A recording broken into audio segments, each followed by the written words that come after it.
I was made to glorify a tabernacle. I was made to lift you high. I was made to glorify a tabernacle. All right. We live? All right. Well, hey, good evening, everybody. Excited to be with you tonight after the episode 5 with my daughter, Cana. She's the first daughter. You've met the second daughter. And so Cana, this is her favorite episode. And so she's going to be kind of, I'll ask her questions, and she'll just be sharing kind of what she loved about it. And I see we have my mom is here. Hey, Nana.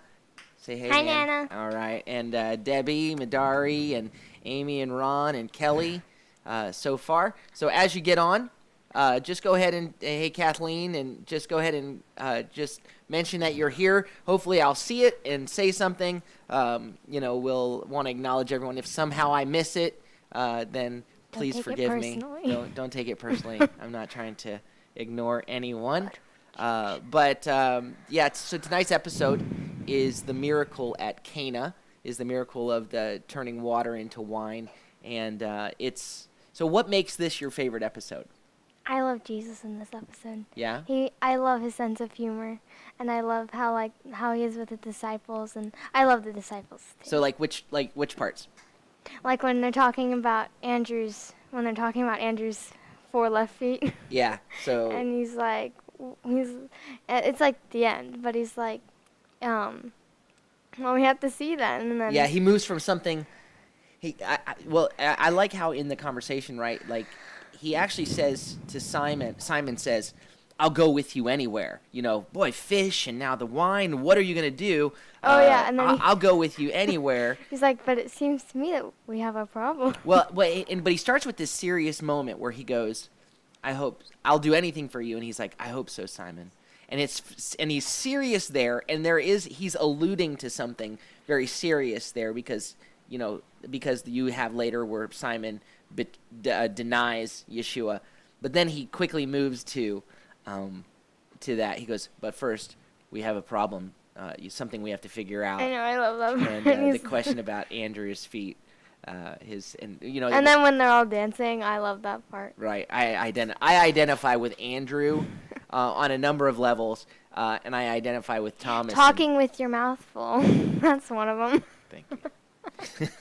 Well, he always talks with food in his mouth. Yeah, it's true. Well, you got to say that one because the very last episode, it's fantastic. So I see we've got Francisco. From Florida. It's good to have you here, and Gary and Kelly and the Clausens are here, and Len and Joanne. Hi, Jesse and and Steve Salome. and Barb, and it's good to see you, Barb. Or I don't see you, but I imagine you. And so the Dodgers are doing great. Everybody's doing great, right? There's no baseball going on right now. I was like, what are you talking about? So. In that opening scene, which is pretty, which I really like is, and by the way, what I'd love for you to do if you haven't been on before is just something that we're going to kind of walk through the, section by section, kind of talking through it. And if there was something that you either have a question about or something that jumped out to you, something that impacted you in the episode, just type it in the stream and, the kids will let me know, the boys will let me know that it's there, and we'll try to make sure we're just interacting with everyone here. So in the opening scene is where you have this picture of 12-year-old Yeshua. Oh, yeah. Right? So you have 12-year-old Yeshua.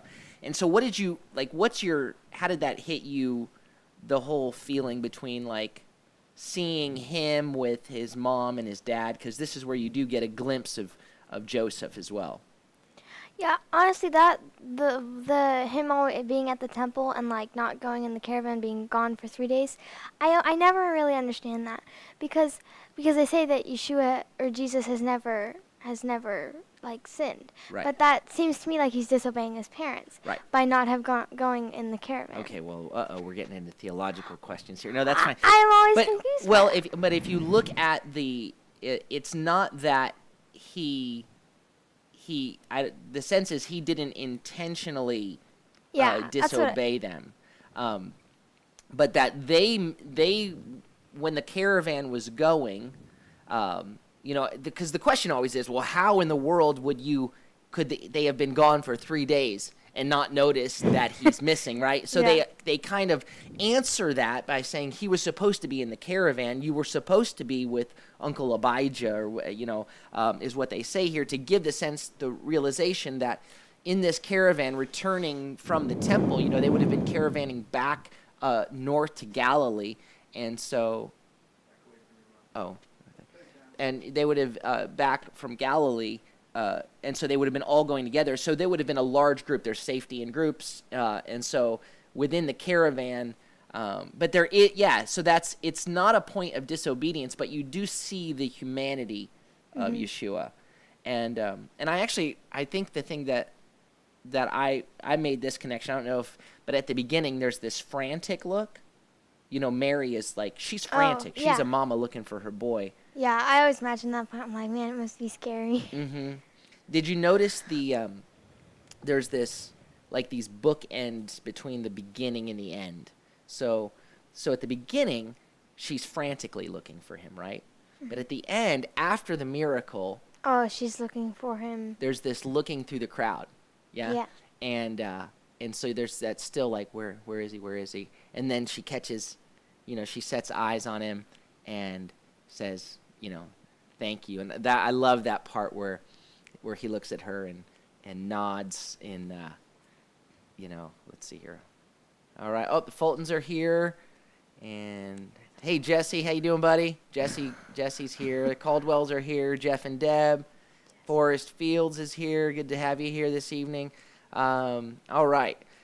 So one of the, so you have that opening scene, and actually, there's the point at which, and that scene at the temple is from Luke chapter 2, at the back end of Luke chapter 2, when he's 12 years old. And I believe that's Luke chapter 2. But anyway. I wouldn't know. Yeah, I believe that's Luke chapter 2, because the things that we read in Luke are likely to have been shared with Luke by Mary, is what most scholars think. So she's giving details that some of the others don't have in their books. But you have this this picture of Yeshua in his adolescence, and she says to him in the show, he says, "Don't you know I have to be doing my Father's work?" And at that point, she says, "What? Hold on, I typed it. I wrote it." She says, "If it's too early for all of this, like I'm not ready for all this." And he says, "If not now, when?" And she looks at him and says, "Please, just help us through this." And then there's that straight-on look on her face, and she says, "Please." And then so there's that symmetry to the end of the show, right, where he says to her, "It's not my time." Yeah. Why are you asking? Why are you telling? I actually love that part. I know. Why are you telling me this? Why are you telling me this? And she's like, "I don't want my friend to be humiliated."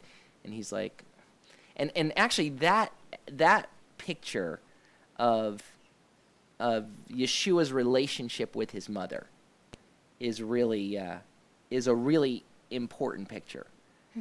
I really love that whole the way that they interact, and that. So at the end, though, she says, when he says to her, she says, "It's not my time." And if you read in the biblical account in John chapter 2, he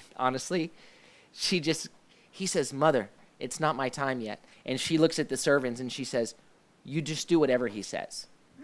Like, she doesn't argue with him.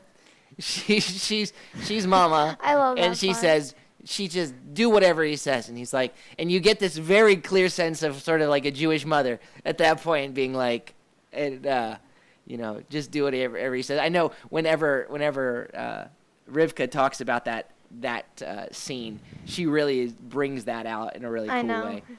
Your mama does. Were you going to say something, Jovan?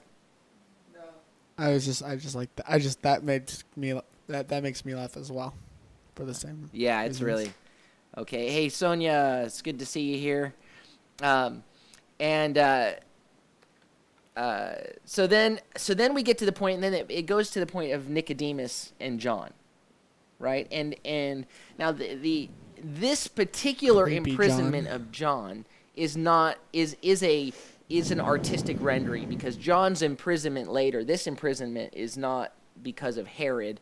This imprisonment is because of he's been calling Pharisees a brood of vipers. So this part is fictional, but there's an allusion to pointing toward his later imprisonment, and so you see this interaction. How do you feel about this interaction between Nicodemus and John? Anything? When I think of John the Baptist, I've never thought of him like that. How do you think of him? Well, like, 'cause when you see in cartoons, like disciples, and unlike most characters, they don't really they're strong and and they're perfect, really. Right. But when I think of John, I always think of him like in the water and super wise and baptizing people. Yeah. But then I see him, and the first time I watched, I was like, oh. Yeah, he was a little bit wild. It says that he, in terms of the things that he wore skins, and he ate locusts and honey, and so you see him there, and in the interaction, right? Nicodemus says, well, clearly you're not the lunatic everybody says that you are. Did he say that? Something like that. What does he say? He says you're not a madman, but you're unreasonable. And then I love John's response in the show, where he goes, wait, you put me in prison, and wait, he's like, you put me in prison, and then you accuse me you accuse me of being unreasonable about it. Yeah. And he's like, and actually I love the line where he says, you would have called Moses a lunatic for talking to a bush, for talking to a shrub. Like it's never good enough for you, because he's used to dealing with the religious people. But so what you see, though, and we talked about this last night, what you see with Nicodemus is the painting of a picture of a Pharisee who is in pursuit of the truth, because a lot of in Matthew chapter 23, when Yeshua really comes after the Pharisees, it's an in-house discussion. He's talking to the religious. If Yeshua showed up today, the people he would be dealing with, the Pharisees were people who were in pursuit of, they wanted to walk in righteousness. They wanted to serve God. And I think that it's sort of a hazard for all of us who desire to serve God, that along the way, that our own opinions about who God is and about what he wants can supersede what he actually says, so that we end up being blind to him. Yeah, the Pharisees always kind of get on my nerves, because they're so full of themselves. Yeah, and that's how some of them are painted. And honestly, that's the way it's not about, some people take that and they make that about Jews, for instance. It's not about that. It's about self-righteousness. It's about being religious apart from loving God. Yeah. So with Nicodemus, what you see is a genuine search for truth. Yeah. Here's a guy that's at the pinnacle, but he wants God. And so everyone always talks about, in fact, I'd heard something where Dallas Jenkins, who's the director, he said that actually some of the most criticism that he got was on a side thing, where they talked about how Pharisees weren't all bad, but how they actually, because there's how they actually were pursuing, they wanted to please God, and so he got a lot of backlash from people, but they weren't inherently known as hypocrites. So anyway, you have this interaction between John and Nicodemus, and then John finds out. Yeah. Right? He finds out that Yeshua is doing miracles, and he's like, it's beginning. And there's this picture of, so it's pointing to, if he's doing miracles in private, then there's going to be this. Then now soon he's going to be doing them publicly. And of course, the scripture says in John chapter 2 that turning of the water into wine was the first miracle that Yeshua did publicly, for the public. So, Kind so anyway, so let's skip then to the other scene, where it's the scene between Simon and Eden. Oh, I love that scene. Okay, so Simon shows up, right? And what do you think he's expecting Eden to feel when he tells her what happened? One of the kids' phones just went off. Well, I think he's expecting Eden to be like, "What are you talking about? You must be seeing things or something," and like he's and, like, nervous, right? yeah. Because he's got to tell her he's nervous. Anybody would sound crazy saying that. I mean, it sound like they're making it up or something, and she believes him, and because she really trusts him, and when he's telling the truth, she knows. And so he thought she was going to be upset, and she was like, "How could I be upset? This is the best thing ever." I love when she says, he goes, "This isn't going to be easy." And she goes, "When have we had anything?" That's not the way of our people. Yeah. When has it ever been easy? That's not the way of our people. Yeah. And the thing that's I think that really is something that's interesting here is this picture of, first of all, I feel like it paints a really healthy picture of the relationship Sorry, I keep between moving it. husband and wife, where he's expecting, like, the last conversation they had was where she was rebuking him. She's the one who's speaking into his life and saying, you're not the person I married, and where, and maybe now God has your attention. The next time she sees him, he's expressing, he's telling her the story, right? We fished all night, and thank you, by the way, for sending Andrew. Thank you for that. John and James and John and Zebedee showed up, so thanks for so that even when she was upset with him, she was still for him. Yeah. And so thanks for sending them, and then he tells the story, and the story at the end, he's like, basically, we pulled up to shore with nothing. We had used up all of our Strength and ability. We were at the end of ourselves. We'd done everything we could in our own power. We couldn't climb out of this debt, and not only did one boat get filled up, but a second boat got filled up, and so there's this, and he says, but I have something else to tell you that's going to be hard for you to get. And she's like, what, harder than what you just told me? And he's expecting that she's going to be disappointed. Yeah. And yet how does she end up feeling? Happy. I mean, she wants him to go with Jesus. Yeah, she wants him to follow the Lord. She wants him to be a man of faith. That was the whole reason rebuke was about her wanting to be who God called him to be. And him being less than that in his own power and his own strength was excruciatingly frustrating to her. Yeah. And so now she's saying, she's like moved. Someone sees who you can be, sees what I see. And I love that scene between them. And also that what you also see is what are they doing in that scene? She's making grape juice. Yeah, she's making eventually, I mean, they're crushing the grapes, which would become grape juice, even when it's eventually fermented, when it sits out, it's not refrigerated, it becomes wine. So they're making wine, and so it's showing the physical making of wine, and then you're going to have this later, Yeshua's way of when he makes the wine in the moment. That's really cool.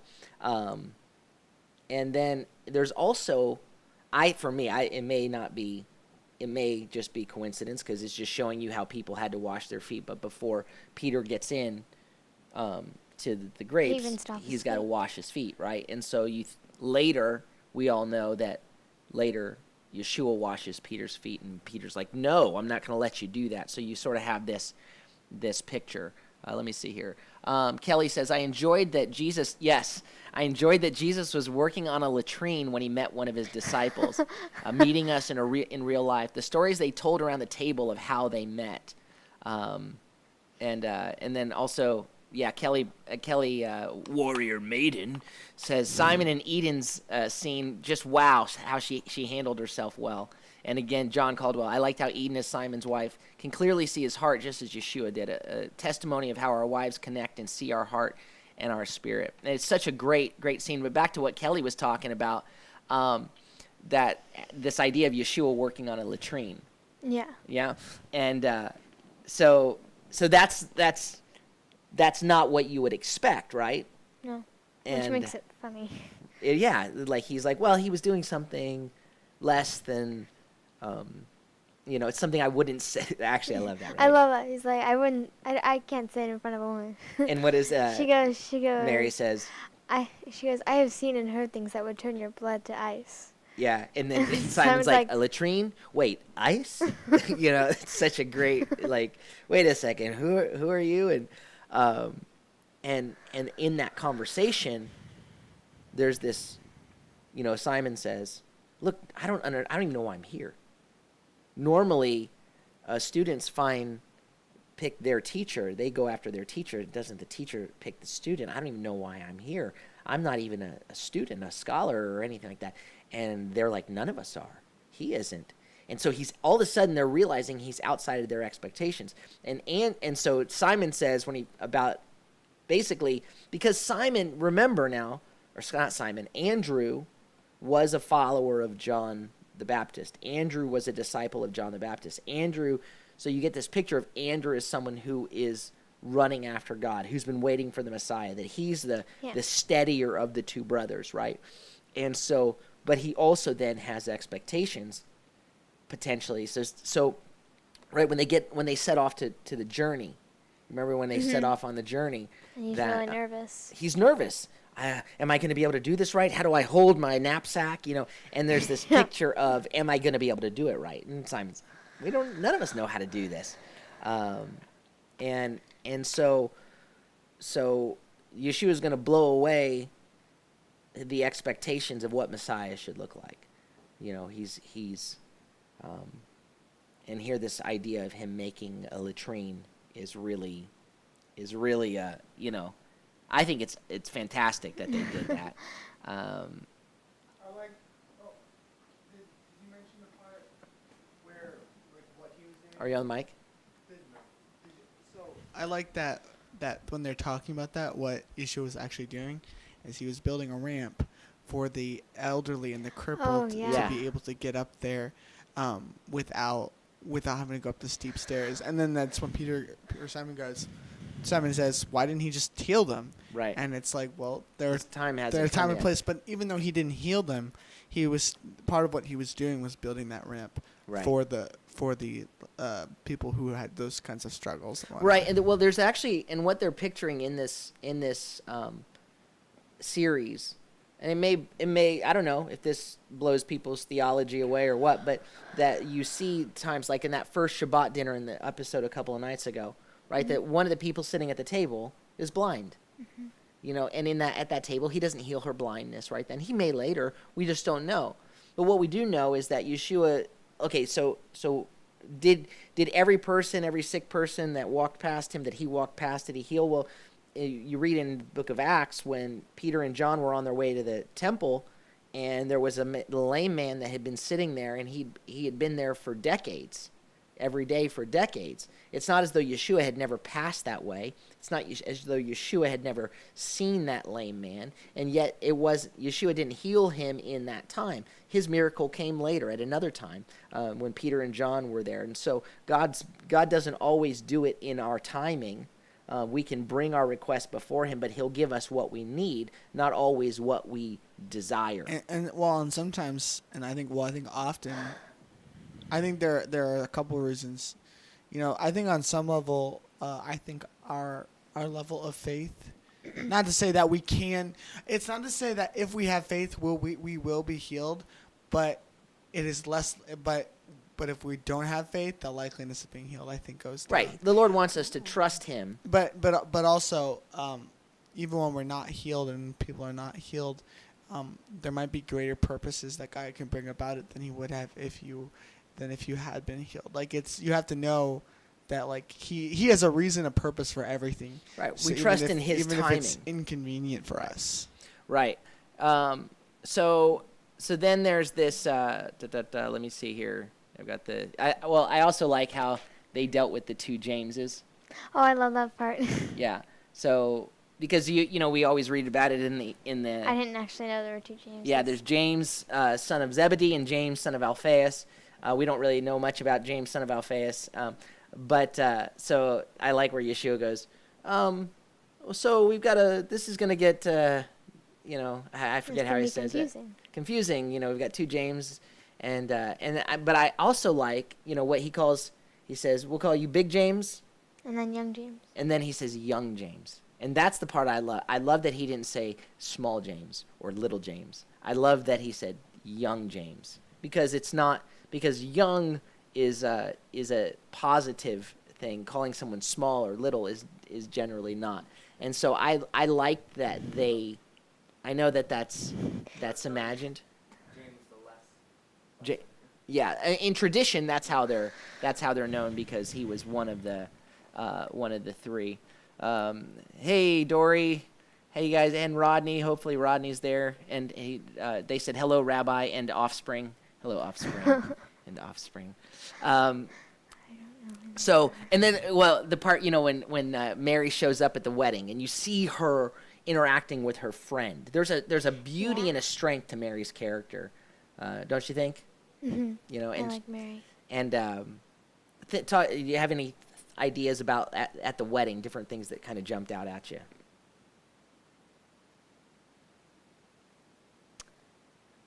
The bride's parents bothered me, or especially the mom. I didn't, especially the bride's mother. Uh-huh.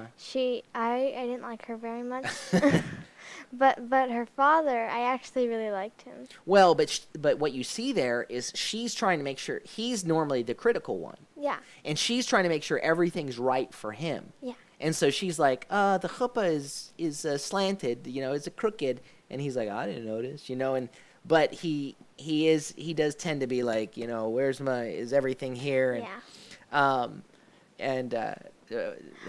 The one part where what's her name? Where Dinah was saying how much they loved their family and they loved Sarah and her parents, and they were like, Sarah knows you do.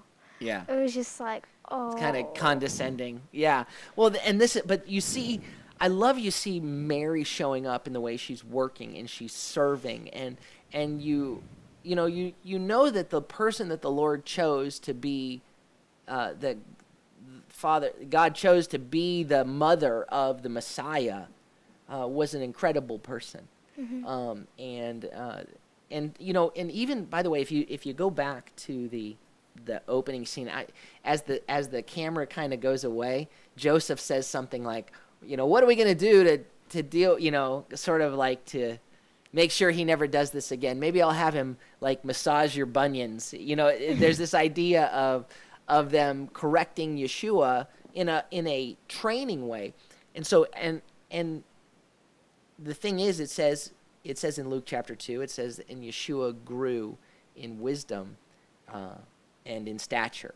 So he grew for him to grow in wisdom is showing his humanity. It's showing him going from immaturity to maturity in every way.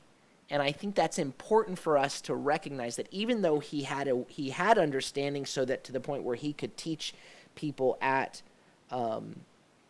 the temple, that he also was growing in wisdom. And I think that's a really important thing to know. So then at the wedding, the other thing that I love, right, is the picture of who's Yeshua sitting with. Right. Oh, yeah. Yeah, he's sitting with the children. He's playing the games. He was like making a tower of cups. He's dancing. And then he was playing with them. Oop. Heresy alert! Yeshua was dancing at the wedding. He's dancing, and then so the thing that I love in this, I love this portrayal of him laughing, of him joking, of him saying at the end, when saying about Simon or about Andrew's dancing, I don't even know. There's some things that even I can't do, Yeah. and obviously that's not intended to be blasphemous. I think that I could imagine that Yeshua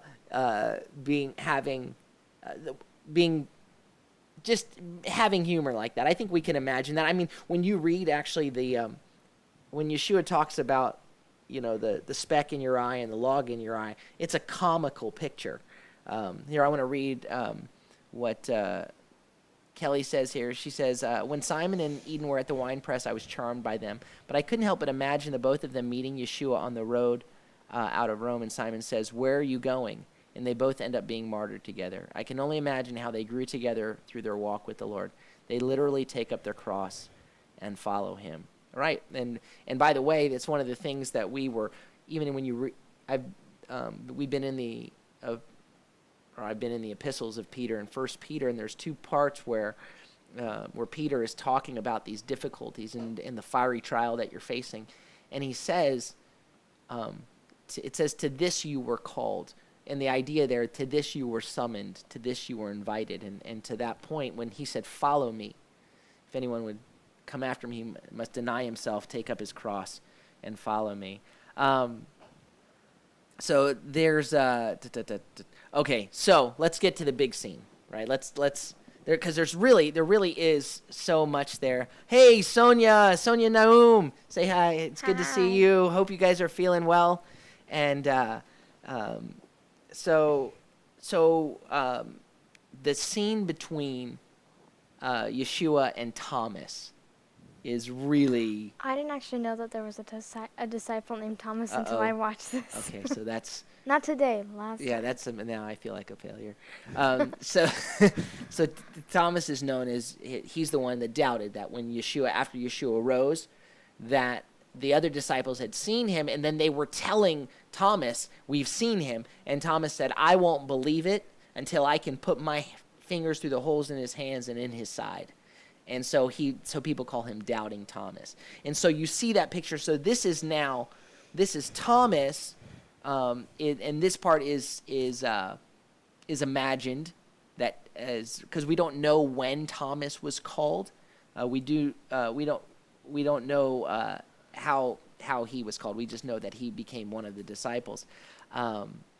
Elizabeth says, "I like the way Yeshua looked at Thomas and smiled when Thomas was most critical. He could see what Thomas would become." And there's that element from the very beginning where Thomas is saying, he's calculating. He's saying we need to have more. We need to have a fourth one. We need to be prepared. What happened?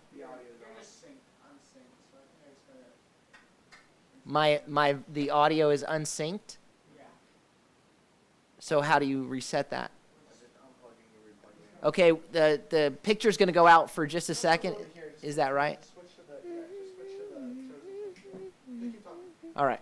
So the picture's going to go out for a second, and then it'll come back on, and they're going to, and then it'll be back on.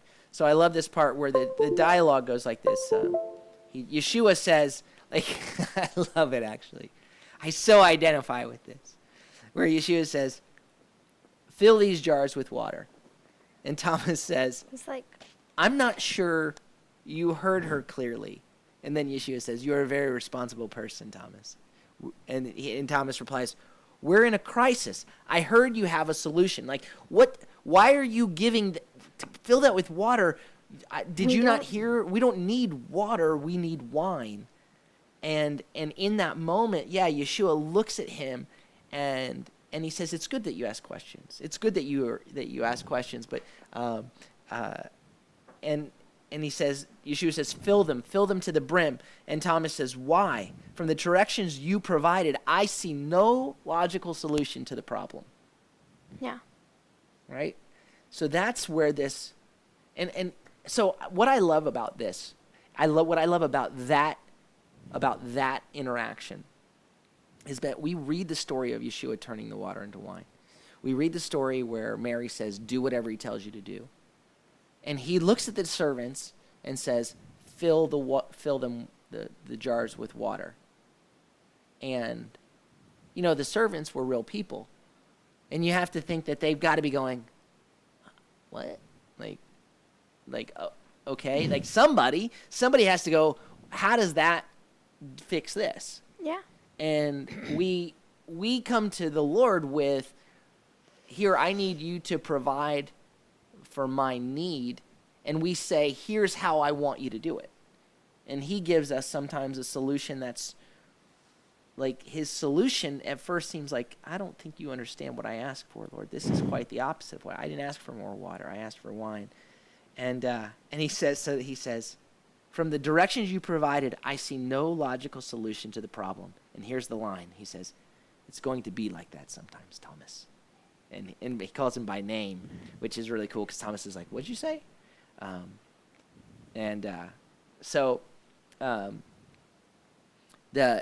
then what they did is they have this overlap, right? They have this overlap. What did you guys think about? I mean, I'm just gonna ask you, like, well, you or them, but I love the conversation between Thaddeus when he's talking about being a stonemason. Yeah, Thaddeus and Mary. Thaddeus and Mary are talking about being a stonemason.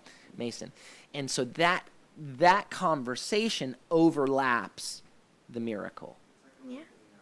Right? And it's an analogy of what's happening right now.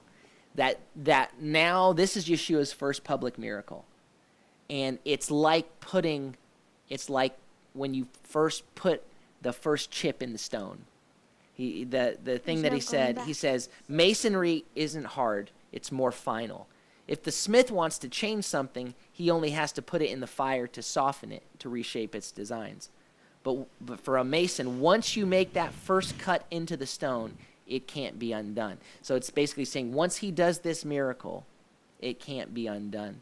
And again, recognizing that this show is mixing in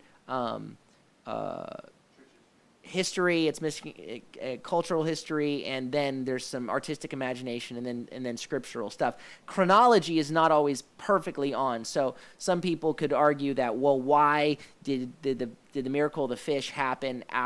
Didn't that happen after after the turning the water into wine? Probably so, but let's not miss the heart of the episode and the heart of the show and the heart of the message. So now when he's doing his first public miracle, so I think what they're saying is they're making it like that other miracle would have been somehow private. But anyway, and he says, once you make that first cut into the stone, it can't be undone. It sets in motion a series of choices. What used to be a shapeless block of limestone becomes its long journey of transformation, and it will never be the same. And so there's this picture of Yeshua's ministry is about to, here goes. It's about to take off. It's about to take off. He's doing something that will be experienced by this whole wedding party. And it's a miracle that's a miracle of kindness. It's a miracle that's a miracle of compassion. In fact, because, right, it's to save them from humiliation. So it's an act of kindness, and at the end, what's the girl's name? Do you remember? Cana. Cana, C-A-N-A. Yeah. So, or that's the name of the city. No. Oh, Cana. No, Thomas's friend. Yeah, Thomas's friend. Well, she says, "I can't pretend I didn't just see a miracle," and they said he gave us even more than we needed, which really speaks to the character of what the Lord does, that he gives us over and above, all that we could hope for or ask. And then, of course, I think I do. Rama, sorry. Huh? Rama. Okay. Rama. I do love that part where after it's been turned into the water into wine. And I think one of my favorite things about this whole episode, though, is giving us the picture of the way that it worked at the wedding. culturally, because it's a very different way than our weddings work, where they're like, Yeah. it's just the first day. Wait, we're out of wine and it's just the first day. So they're alluding to that these would often be multiple days of multiple feasts. And you see how you have the master of the banquet, it seems as though that's like the wedding coordinator, that Yeah. he's making sure everything is working. And so there's this really neat dynamic of how they bring that culturally into play. But I love how after Yeshua turns the water into wine and they're enjoying it, how they flash back to Thomas standing in the room, staring it with like at the jars, It's just he doesn't know what to think. Yeah. So there's this, the thing, and we were talking about this a little earlier. There's a thing about what I think the reason this is Cassiani's favorite episode is because of Yeshua's laughter, and we always deal with him, everything, and reverence is important, but there's such the thing I love about the characters in this show is they're not, a lot of times characters are as flat as the page that we're reading them on, and this really makes them full characters, to give us understanding of their humanity. Like in anything I've ever seen, or like when I'm reading the Bible, I've never imagined Yeshua with being funny. Like I've never imagined him with a sense of humor. And Right. so when I started watching, because Mom always says that he had a sense of humor, Right. and I can't picture it. Right. But then I watched this and I was like, oh, I like this. Yeah, and in fact, when soon after we had gone through this week after week with the kids, and then I was preaching and I talked about Peter walking on water, and Cassini said, texted to her mom. I was like, I can't wait till they put this on The Chosen. Yeah, it's gonna be really good, and but I'll often say that when you read, the character of Yeshua would have been demonstrated when we read about the fruit of the Spirit, when the Spirit of God is living in us, then. And we're allowing him to have his way, that the fruit of the Spirit of God living in us is that our character is love and joy, peace, kindness, goodness, patience, gentleness, self-control, and patient, slow to angerness, as we You said say. patience twice. I said patience twice. And so it doesn't say, so one of the fruits of the Spirit is joy. And so joy is something that would have been evidenced in Yeshua's life. Laughter is something that is, when scientists talk about evolution and things like that, how can you describe why a baby laughs? The laughter of a baby, if you get the cackling laughter of a baby, says something about the Creator. Right? I mean, it says something about the beauty of who God is. And yet, people always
check. Hello. Can you hear me? All right, I'm back. Okay. No, let's see. Check. Check. Hello. Can you I'm hear not me? hearing anything. All right, I'm here. back. Okay. You can hear me? Check. No, can you guys hear me now? Check. Check. Hello, hello. Can you I'm hear not me? hearing anything. All right, I'm here. back. Okay. You can hear. All right. Check. Oh, All right. can you guys hear me now? That's my sign language. That's all the sign language I got, Ron. I love you guys. Hello. Okay, so I don't even know where I was at. Can someone tell me what you last You heard can me say? hear. Just type it. it. All right. Can you guys hear me now? Because I don't want to repeat That's my myself. sign language. That's all the sign language I got, Ron. I love you guys. Hello. I don't even All right, know I'm where back. I was at. Can someone tell me what you last heard me say? I forgot. No, I just don't know where they last heard me. All right. Can you guys hear me now? Because I don't want to repeat That's my myself. sign language. Tell me what you last heard me saying. Was I talking about joy yet? Yeah. I know, but did they hear me? Oh, It was cut off, so you didn't. Okay. All right. So the thing that I was saying, the thing that we love about this is that a lot of times people are repelled by a picture of the Lord that is so stiff, and they think that one of the fruits of the Spirit is seriousness, when a fruit of the Spirit is joy, and when you look at, I mean, laughter is something God created. Music is something God created. Like, he made beauty. He made things beautiful.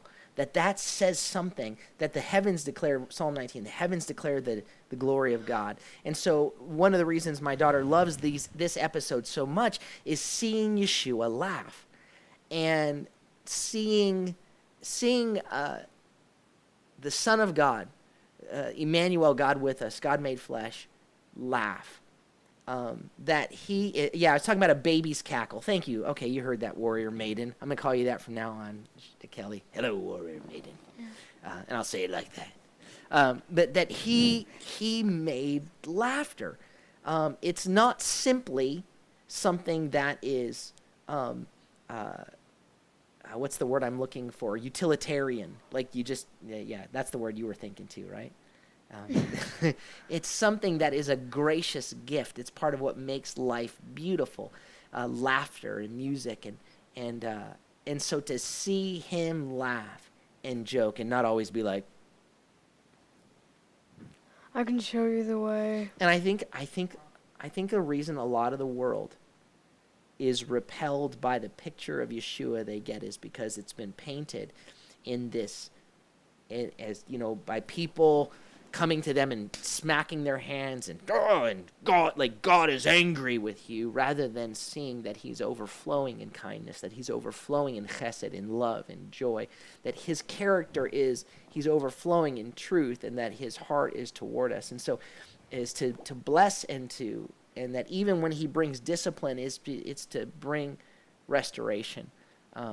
So I love, so my point is that's the element of this episode, for instance, that really made my 14-year-old daughter sit up and go, I really like this. And I think that this is a great, and I think it's a true representation. It's a good representation of Yeshua. Obviously, it's just it's an interpretation. It's an artistic rendering. I get that. But I think when you read the whole of Scripture, I think when you know the heart of God, and you know the work of the Spirit, that you'll see that joy is a fruit of the Spirit. And I think that the thing that people need to see, I really want people to see these episodes, to see this show, to be awakened to see Yeshua in a new way, that they've never even imagined him. They've shut him off because he's been painted in the picture of angry people in their life, rather than who he really was and who he really is. So anyway, just let's continue to pray that the Lord will work in us, that we would be have evidence of his character in us, and that we would have that joy. And let's continue to share this, the chosen, with people that you know. There are people that need to see Yeshua in a new way, to be able to give him another shot, so that they can really know him. You have anything else you want to add, baby girl? No. All right. Hey, Ardell, it's good to see you. Carmen. All right. So sorry for the audio issues that we had at one point in the at the end here, but But so glad that you were able to join us. Tomorrow's episode is, I'm trying to think. Is it Uncommon Compassion? I have no idea. Let me see here. Hold on. I'll tell you in a second. No, I won't. It's the one with the healing of the lame man. Indescribable Compassion. Tomorrow is a great episode, actually. They're all great. I'm telling you, they Oh, just I get love better. I realized that I was like, Matthew's in almost every episode except for like this one and Except this the one. one the little children. I think. Yeah. So you'll love this one tomorrow. Indescribable Compassion is really good. It's really cool. So we'll see you tomorrow night at 6 p.m. And tomorrow is Erev Shabbat, right? Is today Thursday? It's hard to tell. So Yes. tomorrow's Erev Shabbat, but we won't be doing the Erev Shabbat blessings together on the camera. We're gonna enter right into this. So what? The show is at 6, and then after the interview, then we'll do this together again. Well, Shalom, Shalom, everybody. God bless you guys. Shalom, shalom. And Lord bless you and keep you. Lord make his face to shine upon you and be gracious unto you. The Lord lift up his countenance upon you and give you peace. Talk to you tomorrow.